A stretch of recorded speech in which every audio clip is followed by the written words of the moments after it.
is Charles. I am the Director of Nature-Based Solutions at IUCN. I have a background in environmental economics and policy, so I work quite a lot in the area of forestry, agriculture, drylands, water systems, mostly focusing on how do we increase the understanding of the natural capital as part of other development pathways. So what I would do, I'll just go ahead and present the broader picture of nature-based solutions and try to, I think I can hear another presentation. So I hope there is no problem there. Otherwise, I will disconnect one device so that, okay, just a second. Okay, good. So I'll present the definition of nature-based solutions and what really it is. And then my colleague Sean will dive deep into the application of the IUCN global standard and how can help effective design of high integrity nature-based solutions. Just to start, for those who don't know IUCN, we are the world's largest environmental network of organization. And the reason why we say we are a network is because we have members, which includes both government and non-government organizations, but also indigenous people, with recently also private sector joining the union. And we have about 1,400 members across the globe.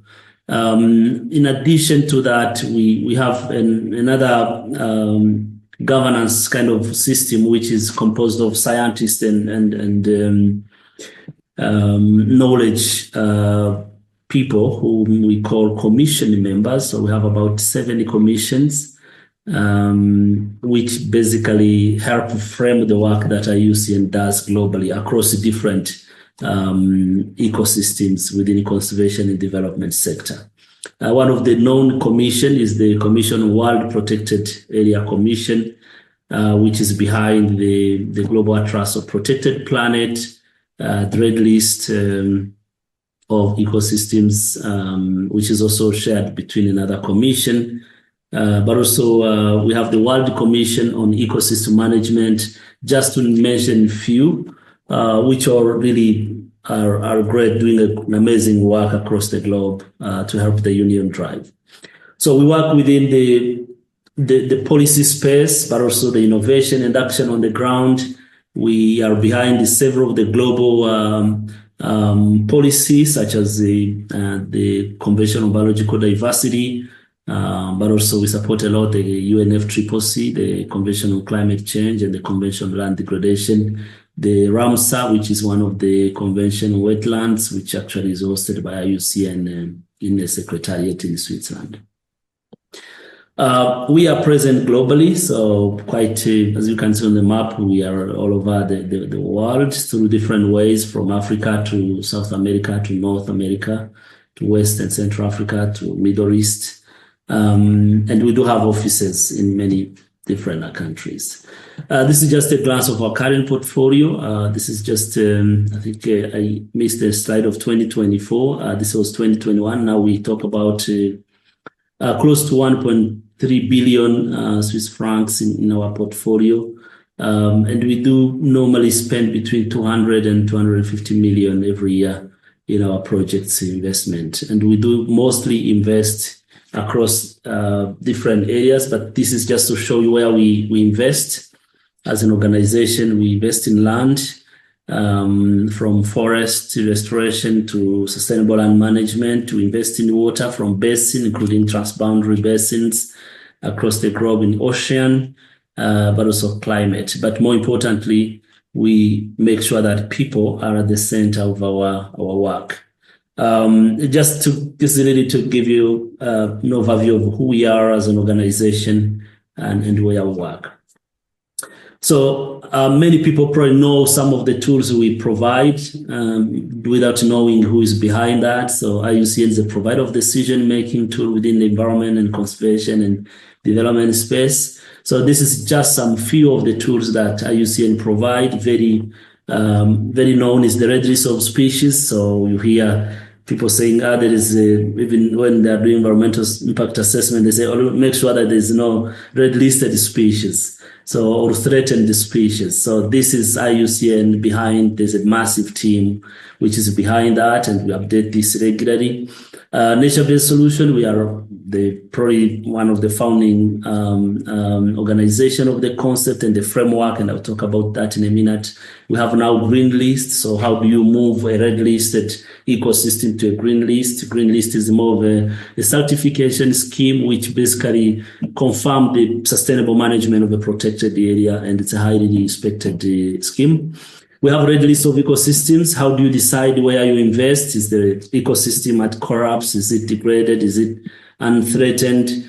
And we have more also on that global ecosystem typology, which are also part of our tools, and we can talk about that in a minute or in a different way when we discuss.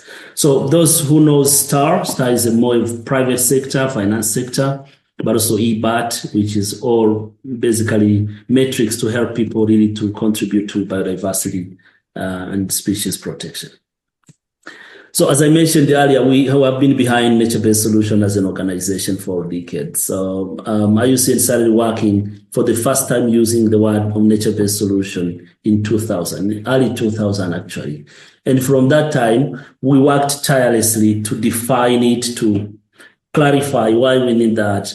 And nature-based solution was always framed in the context of sustainable development. So we can talk about sustainable development, can talk about investment, we can talk about development sector, but actually we cannot underestimate the value and the contribution of nature in those pathways in the development sector. If we do that, then we are doing that at the cost of perishing or collapse of ecosystem and humanity. So that's really the rationale. And we were basically trying to influence that time the sustainable development goal reframing, making sure that nature is at the center of sustainable development. So in 2012, and nature-based solution was one of the 3 thematic programs within IUCN. So I remember we used to have a program called the Global Nature-based Solution Program that was bringing together many other things. And I will show you how that, where that ended. 2016, IUCN Congress in Hawaii defined for the first time what is nature-based solution. And we launched the global standard for the first time in 2020 in Marseille, where you are actually close to where you are. And in 2021, there was a resolution to promote the global standard for nature-based solution. At the same time, in 2022, for the first time, because nature-based solution took very long time to be established within the Rio Conventions until the UNEA 5 defined it and adopted the definition, which was actually put up by IUCN in 2016. And then after that, it was adopted by the Rio Conventions, including UNFCCC, UNSCBD, the UNCCBD and UNCCD. All of them then started really talking about nature-based solution. And more importantly, I think as we discuss this, it's good to have this narrative, because sometimes we need credible reference. So nature-based solution are mentioned as a key driving force for achieving global climate targets, but also biodiversity targets, etc. So there was really a good momentum, and we are glad that in 2025, we launched the second version of the global standard, which we are going to present in a minute. So, but I think why actually nature-based solution matters for the banks, and this is very important for us as we have this discussion, and I'm assuming this is where you are going to spend more time this week, is that they provide ecosystem services which are very, very important to sustain investments. And we are talking about not a small amount of actual investment. We're talking about 125 trillion annually in different ecosystem service, if we can actually be able to monetize that. That I think and this is more than the global GBT. So ignoring nature subsequently exposes portfolio to unseen risks. And we know that. I think now that I'm talking to bankers, I think we have all experienced different collapse of investments and losses and the likes. I was talking to one of the insurance company called Aviva last couple of days. They decided to invest about £200 million in coastal protection and many other types of restoration and nature-based solution because they had lost quite significant investment because of different risks, disasters and likes. The second is that investing in nature-based solution, of course, increases resilience against climate risks. Can talk about droughts if you are investing in agriculture, or floods or landslides if you are investing in infrastructure. But also, I think it's a risk management for future capital losses. So that's very important. I have had some personal interest in understanding how much wetlands restoration contribute to protecting investments. So we are finding that actually every dollar invested in wetland protection, for example, can bring up to $52 in return on investment in the long term. So very, very interesting numbers, which are actually backed by the science as well. Over 50% of the global GDP, of course, is moderately or depending on nature. This is very known, and we can mention a number of ongoing mechanisms. TNFD is one of them. But also there are many other ongoing examples where bank and commercial development banks are actually mostly embedding nature-based solution in lending framework, not only to do that just for a good or what we call ESG, but really to de-risk investments and to safeguard the investments. And I think nature-based solution, it has been obviously confirmed that it's a measurable risk mitigant. And I mentioned this already earlier, but you can talk about the cost effectiveness around flood management. You can talk about different schemes on insurance and credit enhancement.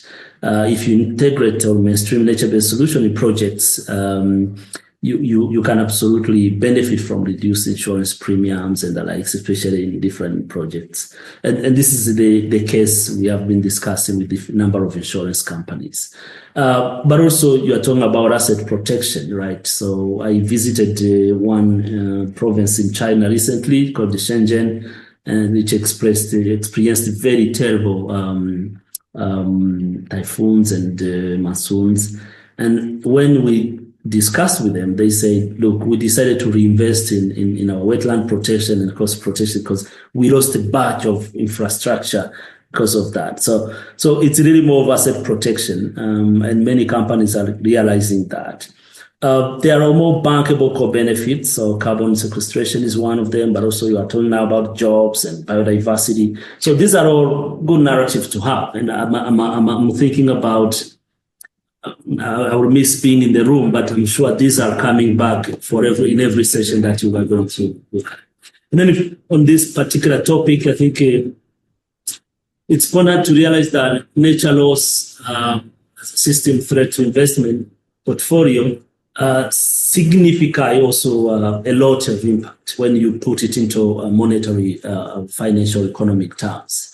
Either from GDP, if you calculate from GDP perspective, the more we lose nature, the more absolutely the entire system is threatened. And that does not leave behind investments or banks or other types of investments. So we need to look at that in a bigger picture, and to be able to really speak this language, which hopefully can help us to protect our investment portfolio. But I think the question is, what are we really talking about here? What are nature-based solutions?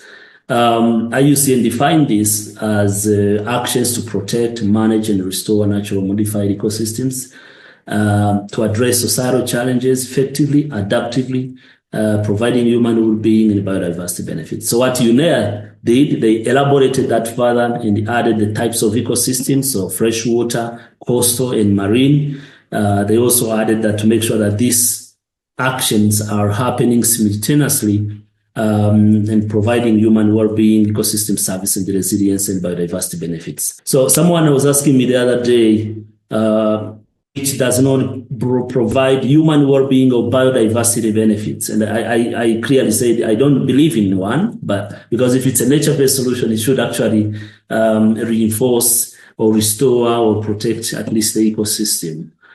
So we can have that discussion, but this is really the definition. And one of the aspects of nature-based solution is exactly that. They really contribute significantly to various global goals. You're talking about biodiversity, climate, you're talking about Convention on combating desertification, but also many of the SDGs, but also other multilateral environmental agreements. So at national level, nature-based solutions contribute a lot in development pathways of the country. We have many cases of that. And I think to demystify this concept, it's also important to understand that nature-based solution is actually an umbrella term. So you can feel into that in many ways. You can look at agriculture sector. So that will be land sustainable and management, making sure that soil erosion is reduced and productive lands are restored and protected. Could be a livestock sector, could be an infrastructure. So here we are talking about infrastructure-related approaches. So the green infrastructure, natural infrastructure, could be a wetland protection or other types of ecosystem protection to safeguard other investment, but also ecosystem approaches. So you can talk about many of them in forest landscape restoration, disaster risk reduction, ecosystem-based management, just to name a few. So there are a number of things we can package in there, but I think the most important is that as we package that, how much it's actually enabling sustainable investment, but also sustainable production, how much it's enabling risk management, how much it's enabling climate change adaptation and mitigation, how much that is enabling creating jobs and improving livelihoods of people, but also safeguarding investment. Equally, how much this is giving return on investment. And this is just a slide that IUCN worked on a couple of years ago to show some examples of what we are talking about really. Protection or restoration of coastal ecosystems, for example, is one of the common nature-based solutions, right? Mangroves and other types of restoration of ecosystem, especially in the coastal area. And this brings community resilience, risk management, economic development. You can talk about other types of protection and restoration in the wetlands. You can talk about watersheds, but also urban infrastructure. So what we call urban green and blue infrastructure, mostly to bring human health, social development, and other things. Again, sustainable land management. I mentioned this area of forestry systems to reduce soil erosion and sustainably manage the land. Just to mention a couple of examples. And from the definition of nature-based solution and sharing some of these examples, it's important to realize that there are also a lot of very bad nature-based solution projects out there. We have encountered several, and one of the observation we have had over the last 5 years is that there's a lot of interest of private sector to uptake nature-based solution, to mainstream it, the financial decision-making tools. IUCN has been working with a number of banks to develop what we call private sector investment screening and decision-making tool, which is building on the global standard.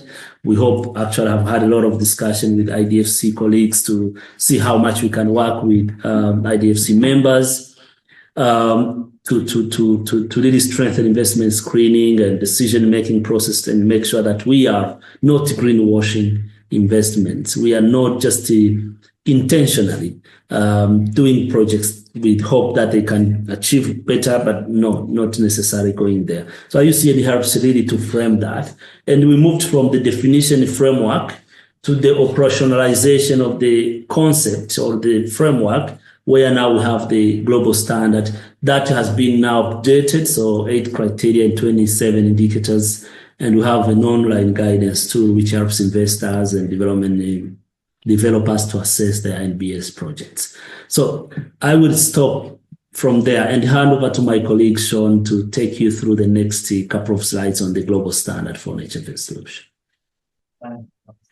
Okay, perfect. Thank you very much.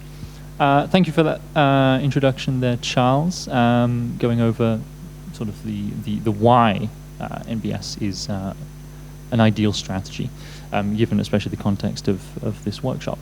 So I'm going to talk now a little bit about the actual updated standard itself, and we're going to So okay, audio issues, no problem. So and I'll do a bit of a dive into the standard criteria.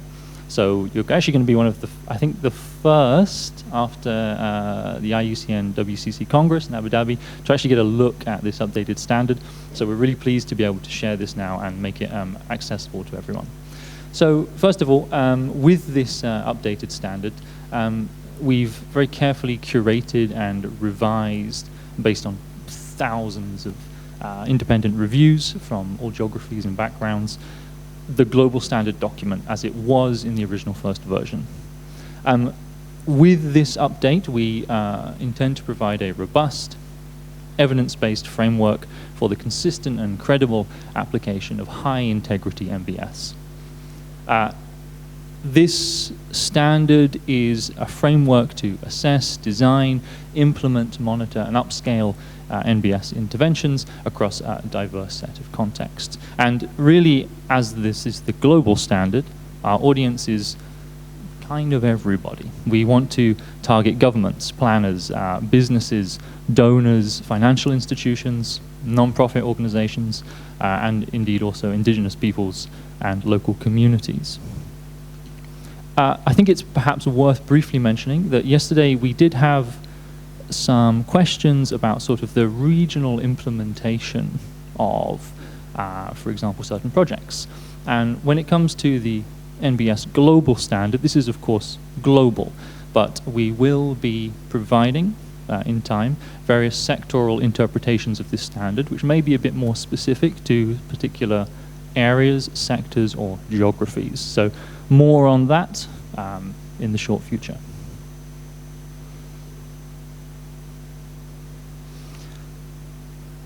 One last kind of issue to highlight is that the process of updating the standard has been very, very thorough.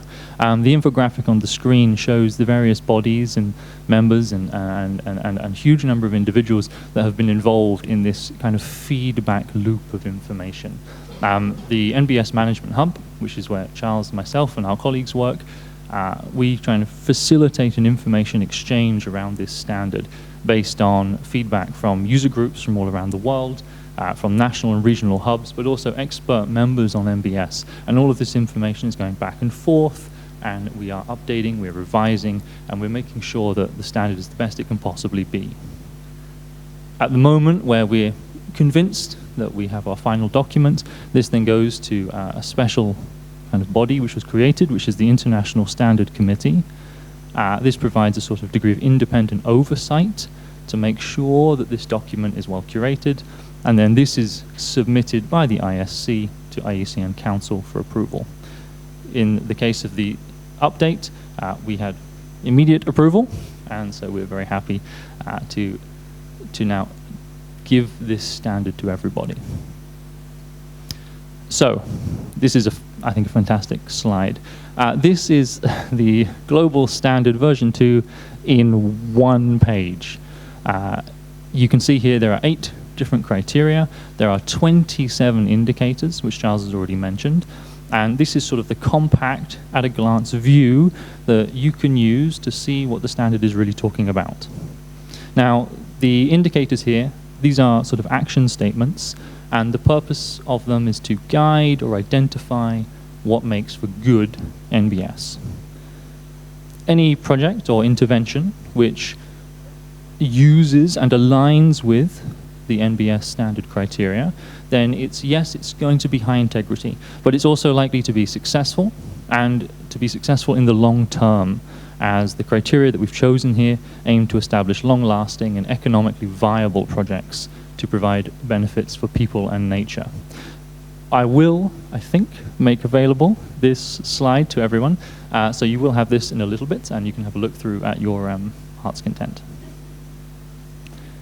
We're going to do a little bit of a dive now into these criteria one by one. I should mention at this point that after we've gone through the criteria, and we talk a little bit about the tools and how to access this information, we're going to be splitting up into groups, another little workshop event, and you'll all have a case study, and the topic will be to try and see how that case study aligns with these criteria. So pay attention to the criteria now, and it's a little bit less reading for the training.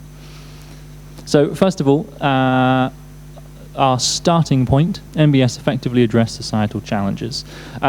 Normally, we kind of offer up 7 major societal challenges. This includes climate change, disaster risk, ecosystem degradation and biodiversity loss. But it also includes ensuring food security, water security, human health, and social and economic development.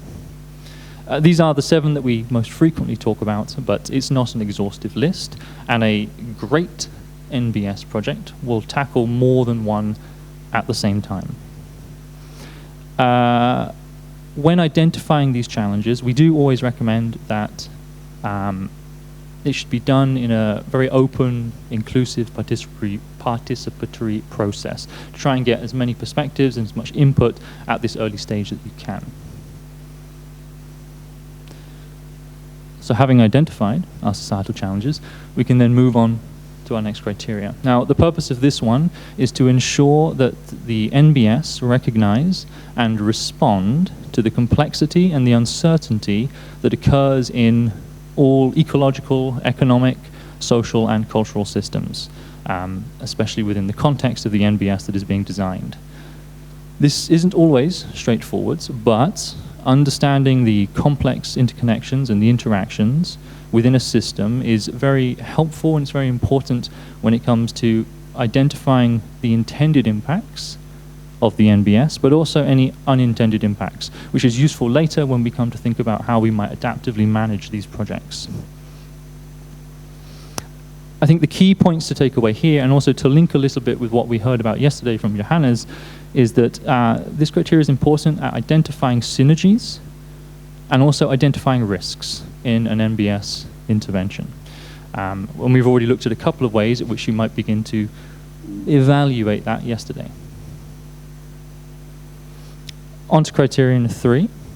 I think we can all accept at this point that biodiversity and ecosystems play a fundamental role in supporting human well-being, anthropogenic activities, ecosystem services, and of course are also at the heart of addressing the societal challenges which we talk about in criteria 1. This is quite literally the sort of the heart of nature-based solutions. It is nature-based. And as such, this criteria is always focused on the identification of the services, the biodiversity, and the ecosystems that we want to protect. I don't think I need to labor this point, but of course, doing so and making sure that this identification is done correctly and accurately is the key to making sure that these NbS projects survive in the long term and provide resilience and durability.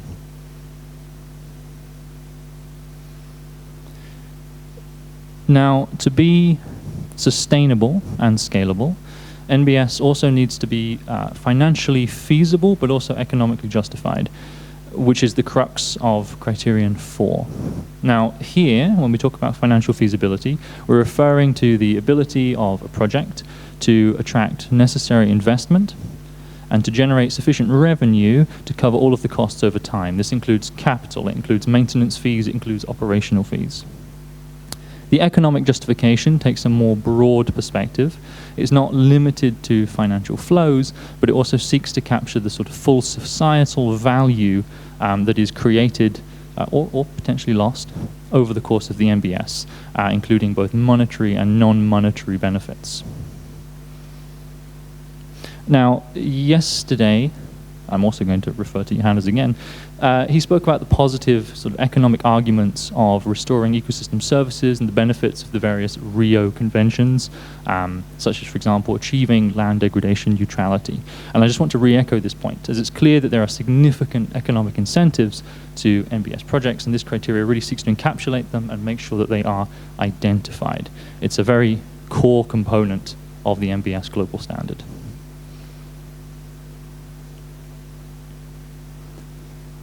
Our 5th criterion requires that NbS acknowledge, include, and respect the stakeholders and the rights holders, which includes indigenous peoples and local communities and also vulnerable groups who are directly and or indirectly impacted by the NbS intervention.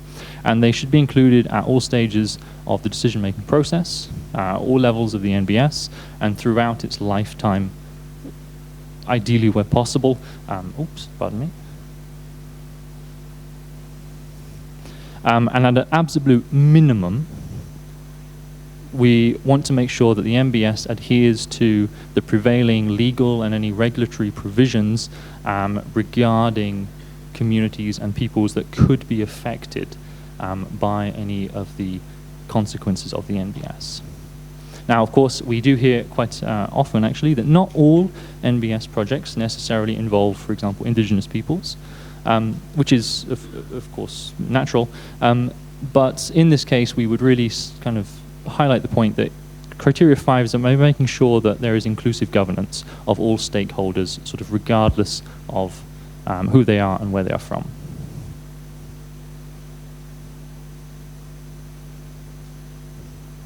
Moving on to criteria 6, NbS projects, especially very well designed ones, have the potential to deliver on multiple benefits. However, often the benefits can positively influence one particular area or one particular set of stakeholders at the cost of a different area or other groups. If we take an example, let's say that there was a forest restoration project. This could benefit a water utility company downstream who perhaps gets stabilized water treatment costs. But at the same time, this project could then change the land use access rights. It could then unintentionally limit people's ability to use this land, which was perhaps otherwise used for other services. And so it's very important to determine who receives the benefits, but also who could be negatively impacted by a project. And this is very critical to long-term success, fairness, and of course sustainability.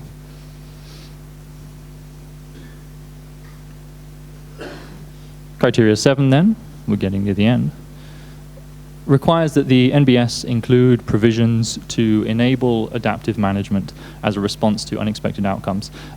Everybody is aware that ecosystems are complex, they're dynamic, they can also be self-organizing, which means that a degree of uncertainty is inherent. But at the same time, ecosystems can have a very strong degree of resilience, which can give us options in how to respond and to find ways to deal with unanticipated consequences of our actions, whether they be social, economic, ecological, or even climatic in nature. We always would insist that adaptive management is evidence-based and accompanied by regular monitoring and evaluation. By proactively monitoring our NbS projects, they can continue to remain relevant, not just through the life cycle, but also into the future, and hopefully they maintain for as long as possible. This is also really useful for minimizing the loss of possible investment or sunk investments. And finally, criterion 8 requires that the NbS projects are designed, managed, and implemented with a view to long-term sustainability and mainstreaming. In the context of mainstreaming, we're really talking about scaling up, so implementation into policy, but also scaling out, so expanding these projects either geographically or into other sectors, but also fundamentally replicating these projects. We want NbS to gather momentum, take on a life of its own, and inspire more and more projects. And this can only, of course, typically happen where enabling conditions are suitable or are improved by the creation of NbS. So I think I don't want to labor a particular point, but it's very, very helpful if there are good examples or even great examples of NbS, that they are spoken about, that they are talked about, and they are publicized.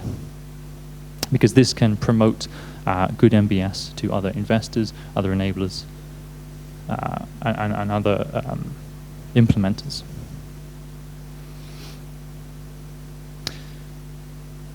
So that's a quick flurry through of our 8 criteria. On the screen now, you see an infographic You will see many infographics, I'm certain, on our website, but it tries to provide a way that you can quickly memorize and just synthesize the information that may be sort of jostling around in your head. As a starting point, we always refer people to criterion 1, look at the societal challenge the NbS tries to identify. This is then criteria 3, 4, and 5 are all linked. They are sort of pillars of sustainable development. They're also intertwined with criteria 2, which talks about the systems level process, and then our C6, 7, and 8. This is more during the process of the NbS and in the long term. It's talking about balancing goals and impacts, adaptive management, and mainstreaming, as I just mentioned. So, there are a couple of other, or rather I would say, a couple of differences in how we are now handling the accessibility of our global standard. Previously, in the first edition, we published this information as a sort of journal, we could say, and we made a self-assessment tool designed to sort of help people assess whether or not their project aligned with the NbS standard, but it wasn't particularly publicly accessible. This was a bit of a problem. For the second version, we've gone digital. So we now have a website. I'm going to provide you with a QR code to this momentarily. And on this website, you'll find a very kind of user-friendly way to access these criteria. You can go through them. There's information that will guide you through this information and let you understand it, and anyone who's interested, very easily. We've also provided now an online version of the self-assessment tool, which you can all have a look at a little later, again to provide a quick way to rapidly assess the strengths and weaknesses of a particular project or intervention against the IUCN NbS global standard. In addition, on the website, we're going to be providing more and more documentation and information and evidence to kind of support and help inform those who wish to use the standard. As one such example, you can find 21 case studies from around the globe, a publication that was, I think it came out a couple of weeks ago, from our commission members who've done an excellent job on identifying and analyzing these 21 different case studies.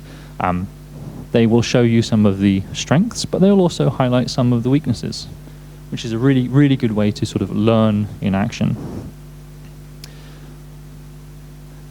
Now, I think I'm going to skip over these slides. In the past, we had a way for users to assess their projects, but this was done in a sort of clunky Excel spreadsheet, which wasn't super accessible. This has all been super revamped and updated for the website, but what I will kind of demonstrate quickly, because the logic remains the same, is that in order to allow you all to easily determine how well a project aligns, we provided a set of questions.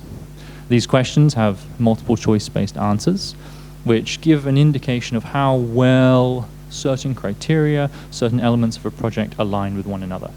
And after you fill in these questions, relatively swiftly, you will be greeted with a sort of outcome, an evaluation, a nice little spider chart at the bottom, which really identifies, okay, this you're doing great, this not so much. So it's the phones out time again. On the screen is a lovely QR code. If you scan this, you will go through to the new INBS website. Here you can find the information on the new version 2 of the global standard. You can also find the self-assessment tool, and please feel free to have a tour and see what other information is on there. The website is new. This was released a couple of weeks ago in Abu Dhabi at the World Conservation Congress. So if you do see any small typos, please let me know. But it should be up and running and good to go. Finally, I think all that remains for me to say is to thank you very much for your attention. Please feel free to reach out to us, IUCN, Charles, myself, our other colleagues, and you can visit not only the INbS website, but also our page on the IUCN website. You can just type IUCN NbS, and it will be one of the first ones to pop up. Thank you very much. We're going to now, I think, try some group work. So I don't know, would you like me to try and create 4 groups, or shall I pass? Oh, I can. maybe we could mix it up from yesterday. Okay. How about from your screen? I saw around 70 something score. How about if the score for the criterion is more lower than maybe 50% the score? So is there any action plan or something for something like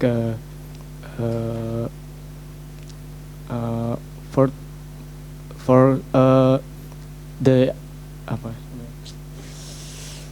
because the score very low, so there is a correction action plan for reaching the more score for that. Could you quickly, sorry, just synthesize the question? From the criterion is more less than 50, for example, because maybe the new adopter from NbSL. So is there an action plan for reaching more score? So Charles, do you hear the question okay? Or I can repeat it and we can... I cannot hear properly, but maybe you can summarize the question, Sean. So the question was, let's say, for example, a user's using the self-assessment tool, and one of the criteria gives a low score, something perhaps below 50%. Would we have any suggestions or advice on how they could improve that score for the specific criteria? Yeah, good question. I think the intention of the application of the standard is not to perfection the project design or implementation. It's actually to learn how we can improve at different stage the project to be a better investment. And as you saw the spider diagram, which is actually now very well designed in online version, you can score lower on criteria 3, which is important also, biodiversity positive outcome, but score higher on 1 and 4 and 7 and 8. At the end, you need to put in actions that will help you to improve on action on criteria 3. So, and that's where really the work starts being important with the global standard, is that you have that iterative learning process and improving on the design, but also the implementation. It might not happen immediately. It might happen after 6 months, or maybe during the first media review or alike. But it's important to identify what are the actions that needs to be taken to improve the score for a criteria which is lower. Someone asked me, when is a project going to be called not a nature-based solution? As a matter of fact, when you select, even in the online, when you choose, you have 4 kind of, how do you call them? The 4 tier. You have the sufficient, insufficient, you have partial, and you have adequate. So when it's insufficient, it takes you in red. So it means that basically your project is not doing very well on that criteria. So if there is a red, you need really to take necessary action to improve that. So yeah, in that case, the conclusion becomes like, it's not a nature-based solution, but it has potential to become a nature-based solution. But you might have gray, so the score is very low to get it in yellow. So the score might be even be 20% of the quality, but at least you identify areas to move that to 80% or 90% if there is intention to make this a good project. So I don't know if I responded to the question, but yeah, that's the opportunity with application of the standard. That's great. I mean, I think maybe just to piggyback on Charles's point there, is that if you have a look at the self-assessment tool, as Charles is saying, the questions that you'll have the specific answers to, you will be very clear what areas are lacking. And so you can actually use the context of the question to identify those weaknesses, and then, as Charles is saying, come up with a suitable response. We have another question. Yes, in the process of publicizing this and going so public with an NbS guidance and everything, you must have encountered also the counter arguments against it. What is the main, if Like, we find it very hard to find uptake in some parts of our bank, for example. What are the main arguments against it that you hear? And what has been the answer, if you can think of one or two? So, Charles, I'll just relay the question. So, in sort of the course of us now publicizing the version 2 of the standard, some responses are not always positive. So, what would we say to people who kind of have a look at it and have the opinion that actually maybe this is not suitable or not sufficient? And what would our response be in return? How do we convince I can't hear you very well. Sorry. So how you need to. I'm going to eat the microphone. What is the criticism of NbS, and how do we respond to such criticisms? Okay, so I can't hear you. So I hear criticism, but I can't hear the rest of the statement. Yeah, I would like to check. Okay, fantastic. It's okay. Charles, if you open the chat, Okay. the question will appear. All right. For example, I heard once a very, very good presentation, actually at AfD, about Veolia doing I got a question. wastewater treatment, plant, and then the argument that we heard at home was, yeah, but you need a lot of space for that. Not everybody has a lot of space. You can't get 4 municipalities to agree to give this and so on. This would be one example, yeah. I think maybe just to, as Charles is getting the question, so scale is a question that comes up a lot, but... the criticism. Do you want me to take it? Please do, Charles. Go for it. Yeah, I think this is really a good question. There are many criticism of nature-based solutions, which also, I mean, could be for many other concepts in conservation and development and the likes.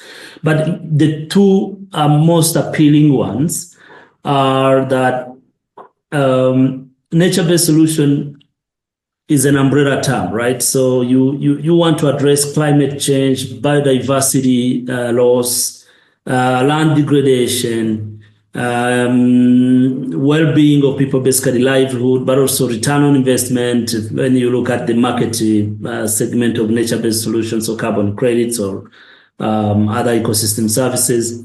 So indigenous people feels like it might be easy to greenwash the impact of real conservation. So it might be a greenwashing kind of framework for companies to say, yeah, we are doing this, we are doing addressing biodiversity without necessarily really going into the details. But I guess that can be mentioned to any other concept. So greenwash can happen even when you use other types restoration or likes. That has been one of the most big pushback from indigenous people in local communities in Latin and Central America, in Central Africa, and they feel like how much are we participating in the decision-making process of scaling up and implementing nature-based solutions? So that's one side of the story. The second has been that, okay, as countries, we are looking for finance for climate change adaptation. And there's global mechanism for financing nature-based solution. For financing climate adaptation, you have adaptation fund, you have a green climate fund, which finance climate. Then you have GEF and biodiversity fund and the likes that finance biodiversity. Then you have the land degradation neutrality fund, you have sustainable development and investment funds. Are you then, by bringing nature-based solution, are you not taking different pots of funding into one and then reduce the size of the cake? And this criticism came mostly in COP30 when we were discussing, no, COP29, when we were in Baku.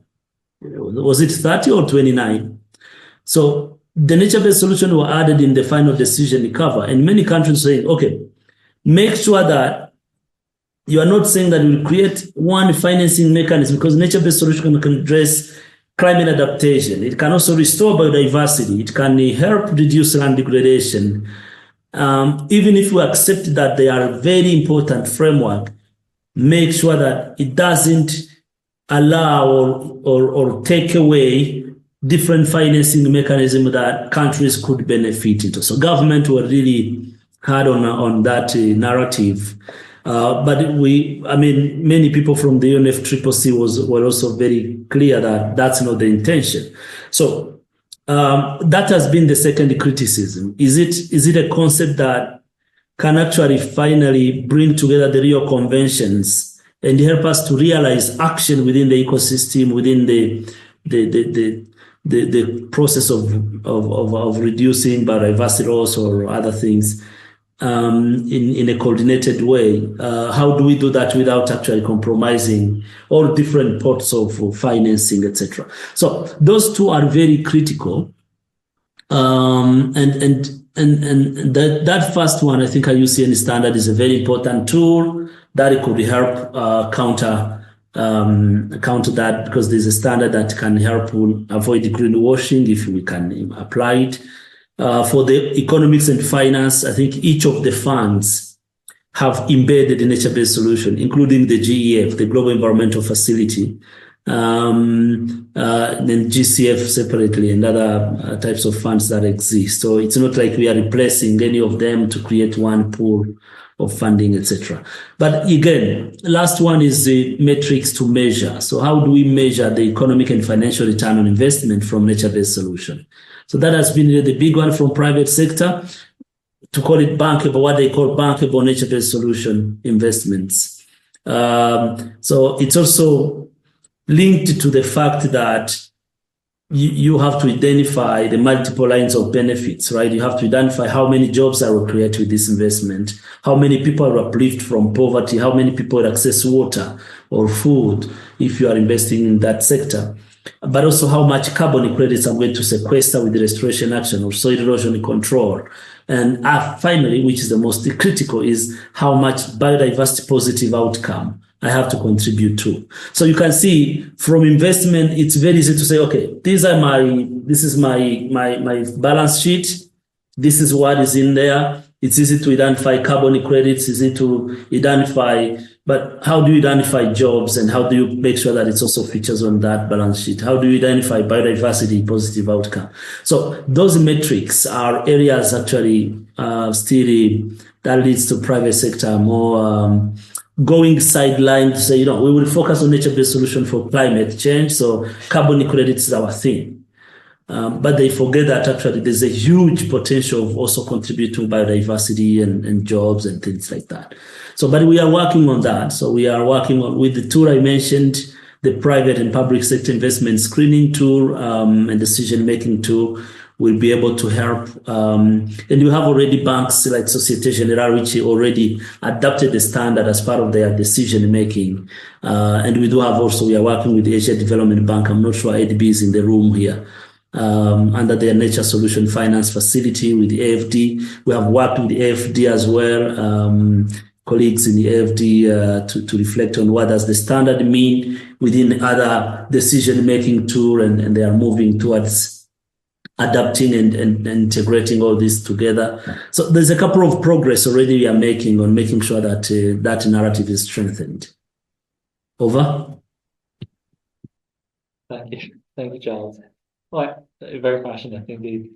Any other? Yes, one more question. I have a question. Many thanks for the presentation. Since you're saying that NbS have been included in the last GBF convention, I was wondering whether you were of some countries including NbS within their NBSAPs and their CDN already, or not, or you're as well involved in government. Are you aware of some countries that have already done that, or aiming to do so for the next COP? Was the question heard, Charles? No. So the question, it's okay. The question was, have some nations and countries already incorporated the use of the NbS into, for example, their NBSAP reporting and other reporting measures? And CDM? NDC, yeah. Yeah, we do have countries that have started in mainstreaming NbS several actually. I just came back from Africa. I worked with Ghana, Cote d'Ivoire, Guinea-Conakry, Senegal, and we are looking at also other countries. And then in Asia, we do have also example of other countries. And in Europe, we have countries like Germany that clearly developed the national NbS strategy and action plan. You have countries like France, which is looking at, we are actually working on national restoration plan for France, which includes nature-based solution. Our office in Europe is supporting that. We are looking at other countries like Belgium, Finland, Luxembourg, on supporting the nature-based solution national level financing plans and include biodiversity plan, but basically it's the project focus on that. We are seeing a big interest and uptake, and the country's interest in nature-based solution is threefold. One, for countries with high risk of coastal disasters or sea level rise, they are looking at risk management, disaster risk management. So nature-based solution is very critical. And then others are looking at infrastructure, sustaining roads infrastructure and other infrastructure with nature-based solutions. And one case is a couple of countries that we have been working with to understand how much roads infrastructure, for example, is under risk by not protecting the roadsides, increasing the ecosystem protection across the meters of the roadsides or rivers. So we are seeing interest in many countries. But if you look at overall, and I have a report which I can share with you, we have mapped about 122 countries. We have 91 countries at the moment that mainstream declared nature-based solution in their NDCs. So very clearly, so we have that risk. And this is a recent study which we commissioned. The report was available in May. And by saying that, it means that nature-based solution remained an important driving concept for NDC implementation. Then they are now doing the updated NbS app, it's coming in. But more importantly, also in other development pathways. So yeah, there is a lot of interest. And I guess for the banks, it's also easy. That's what we found, to use nature-based solution as a financing framework for development, but at the same time addressing other biodiversity and climate change, underpinning risks or underpinning drivers of poverty or development. So I will stop there.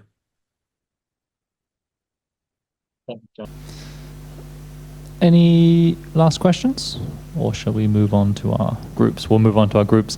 Okay, I think then I can say, probably Charles, if you'd like to say, he's gone. Thank you on behalf of Charles, and thanks very much, Charles. We'll see you now, and we'll move on to some groups. So we do the counting again. Yeah, perfect. Okay. So the project we had to look at was an agroecological food security and land restoration project in northern Burkina Faso over a period of 6 years, but I think it ends after 4 years. They make and the funding was 6.5 million USD as a grant with a combination of different implementation partners, including Ministry of Agriculture. I'm not sure I should go into all those details, but so basically, yeah, what we saw here is that there was a kind of like governance of a project that was set up in order to coordinate the local communities, the ministries, so technical ministries, as well as international expertise through the UNDP, and international resources through the fund of the UNDP. The context around this project, basically what they had examined is that the conditions in Burkina Faso were very challenging for food security and nutrition, and so there were very limited rainfalls, poor soil, conditions that were pretty challenging for them to grow decent food resources, let's say, for and the they say population. they had exacerbated hunger and malnutrition, especially in women-headed households. So it was very challenging project, starting from very bad conditions in the territory. And what they had identified is also, so it seems that there had been some interesting work that had been done to understand the context and the needs. And so they had identified that, for example, women played a very structural role in the nutrition of the families, and so they decided to work around building the capacities of women, giving them, empowering them to have them take more of a leading role in the way the lands was being managed and how do you say, used for food. So one of the objectives was also to restore the land. So there were some challenges around land rights, land ownership that were dealt with by involving local communities, which helped strongly in contributing to a success, because we found that it was pretty successful in the outcome. Ownership to the project, empowers the communities, and brings more sustainability after the implementators of the project leave. So overall, we found that the outcome was pretty positive. What we were seeing is that it seems that the financial feasibility and capacity was maybe not addressed so much, at least at that stage of the project implementation, and with regard to the information that we had here. So it seems that a lot was done rather around capacity building, land restoration, setting up the right governance, and achieving the land restoration of a certain number of hectares that helped contributing to the reduction of malnutrition. I think we could highlight also that in the first year they had a problem that the seeds they used didn't have a good result, and they had to change. But when we looked here, we analyzed that they made it wrong in the beginning, because they knew the region was very dry and they didn't use the seeds appropriate to that kind of soil. So maybe they could have done it better in the beginning.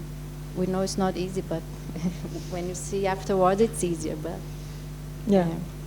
but they could change, and then they got good results. But we don't see a lot of indicators or a focus on biodiversity.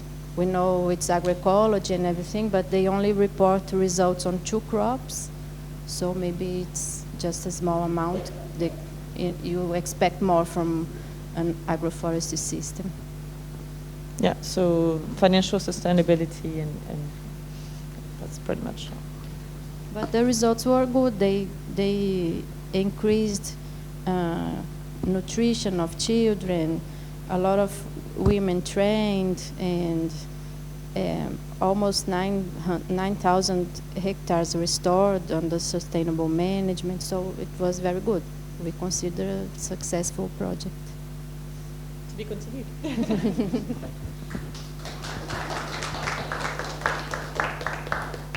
Thank you very much. What number should we go for next? Number 4?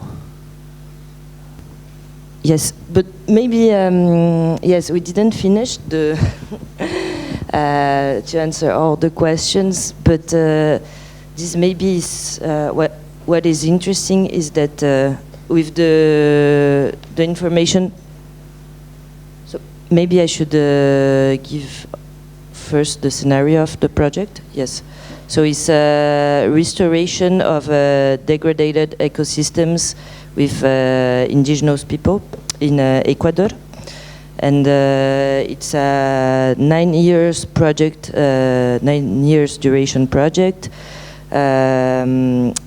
implemented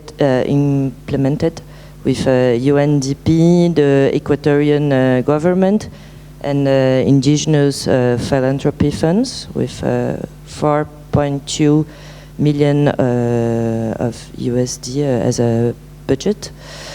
With the info that we had, it was kind of hard of answering all the questions. Sometimes I think maybe we got too much into details, but when you want to know if every societal challenges were addressed and linked with the objectives of the project, it's hard to know with just some bullet points. So this is was a bit tricky, but we can see that regarding the two first set of questions, that the project was well structured regarding the different kind of actors that were based in this land. The main challenges were before was that it was an area with extractive land use regarding to cattle, overgrazing, artisanal mining, and the loss of indigenous stewardship of the land. So all the indigenous communities, they were able to participate on the governance of the project. The activity that were taking place were no longer taking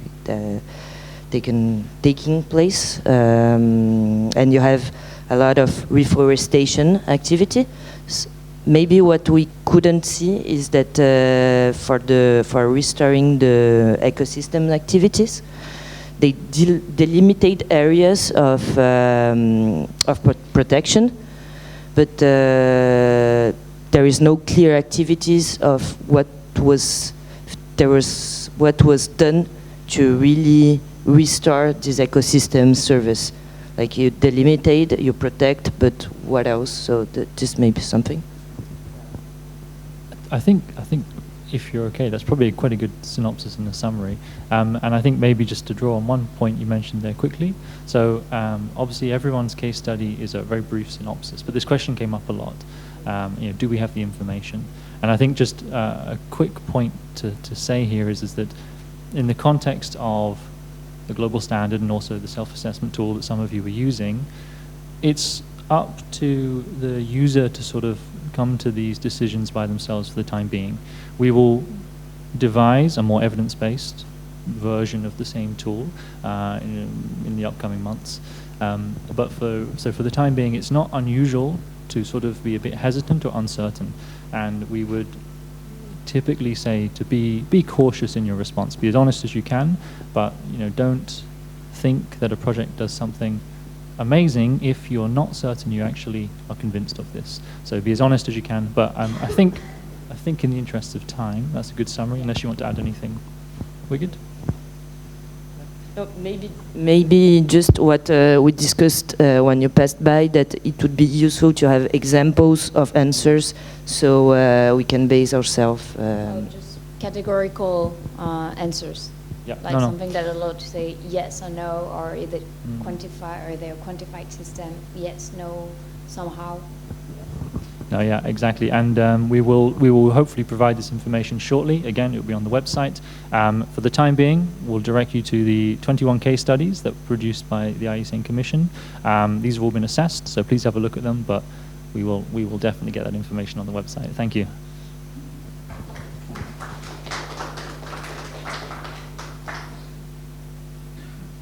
Group 1. So on our side, we had a water issue. We were contemplating a project to secure through an NbS an integrated watershed and water security program in a lake in the Philippines. that lake presented severe degradation through unregulated expansion of pineapple plantations and poorly managed tourism, and the lake was due to serve as a water supply to the municipality close to the region, along with agricultural needs, mainly rice. And it was shared as well by indigenous population. So the idea was to set up a solution that could meet all the users around the table, so that in order to preserve all their respective needs, and mainly the cultural ones, preservation of cultural sites for indigenous people, and trying to contribute to production, to increment or to expand the agriculture of rice, whilst protecting the watershed.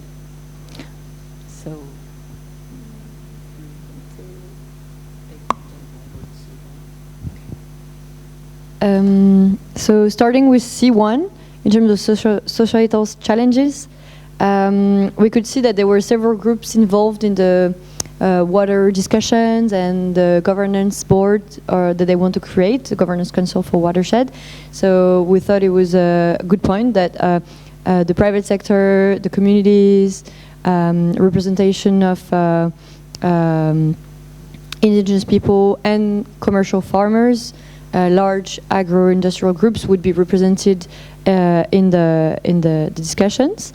However, when they were mentioning the context, they were talking about unsustainable logging potentially, and so we saw that the loggers, or like the plantation industries, were not represented. So we thought that could be perhaps an issue. And also they want to develop ecotourism schemes with payment for ecosystem services, but we also didn't see the tourism industries represented. So that was a question in terms of social challenges. Yeah, I will skip C2 and C3 and go directly to C4, because we identified some opacities in the identification of the financial feasibility and stability of the project. We know by and large NbS solutions are sort of cheap when compared to other kind of investment, but 8 million to cover all the watershed rehabilitation, the new zoning for forest and agricultural areas, the livelihoods preservation, cultural site preservation, and all the implementation costs, monitoring costs, and the payment for ecosystem services might be too little on our advice. So, and anyway, there is nothing that represent the distribution of the investment costs among the co-financiers. And so there are still some aspects that need to be carefully looked after in terms of economic justification and financial feasibility.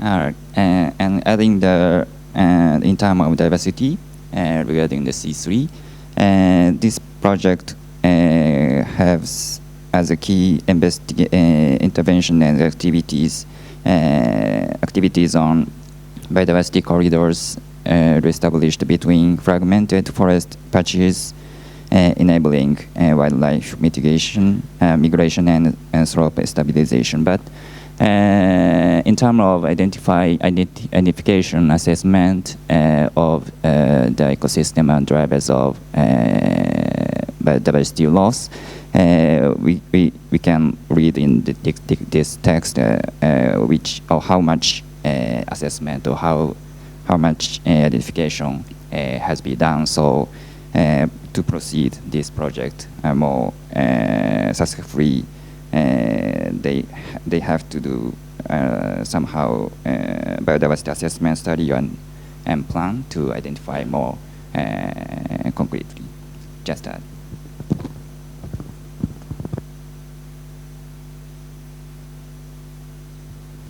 Thank you very much. I think just one point to make, which you brought up quite well, is a good demonstration here, is that in the context of the standard, across the 8 criteria, you can have some which are good. They seem to be rated quite highly. You can have some which are maybe not so clear. But it's very important, in the context here of criteria 4, if something is completely insufficient as to meet the criteria's indicators, then it would not align with the standard. It's not sufficient to have 7 of them that are fantastic and 1 that is completely absent. And in this case, I think this is a perfect example of this.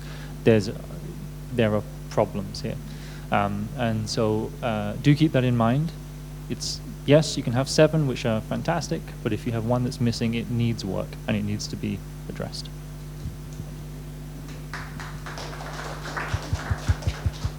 And last but definitely not least, group 2. So we haven't finished our homework. So we focused on the first 5 criteria. And our project focused on proposing solution for community lives on the island of Tuvalu, which is categorized as seats. And as seats are particularly exposed to extreme climatic events, such as storms, sea level rise, and coastal erosions. And the project aimed to identify NbS solutions that enhance both environmental and social-economic resilience. And among the proposed interventions were planting of mangroves, protection and restoration of coral reef. Speaking about the first criteria, C1, we think that the challenges are clear. So the project targets different type of stakeholders, such as farmers and fishers. And the main objective is environmental, but economic development is also very important, because you know that for seeds people, on seeds there are especially fishermen, and so they are categorized as a disadvantaged area.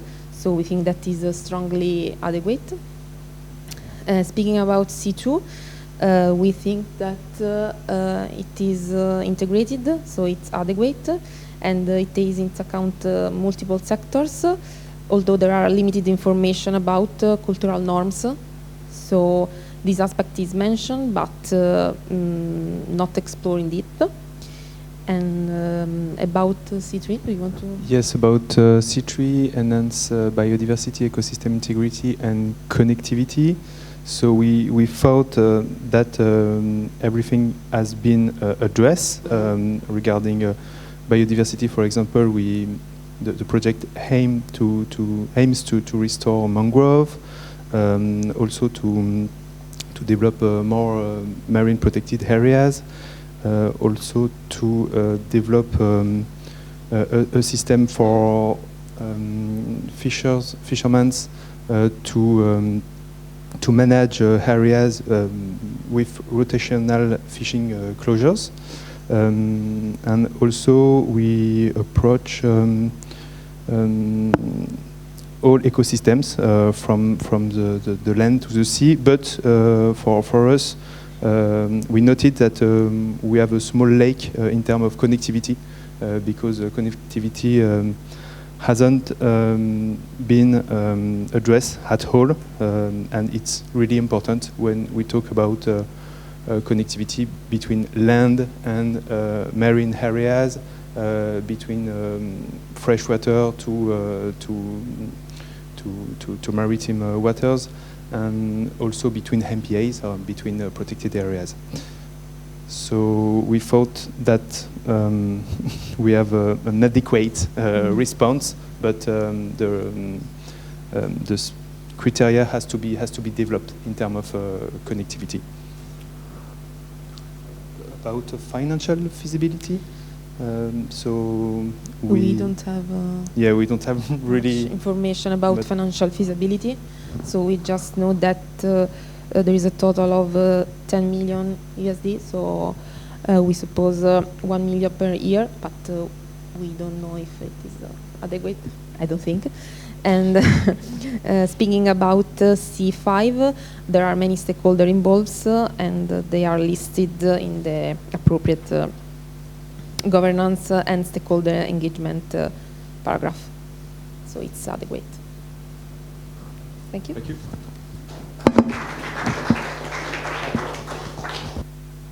Thank you very much. I think just a couple of points quickly to add on to this. So connectivity, the point about extension connectivity, this has been added for version 2 of the standard, so it is an important point, and I'm pleased that it was brought up. But again, I think another example where C4 maybe lets us down from time to time. Anyway, that's all. Thank you very, very much for your attention, for your work, and I'll pass it back over to Kristen, and all good. Thank you very much. Also to all of you for this great group work. So.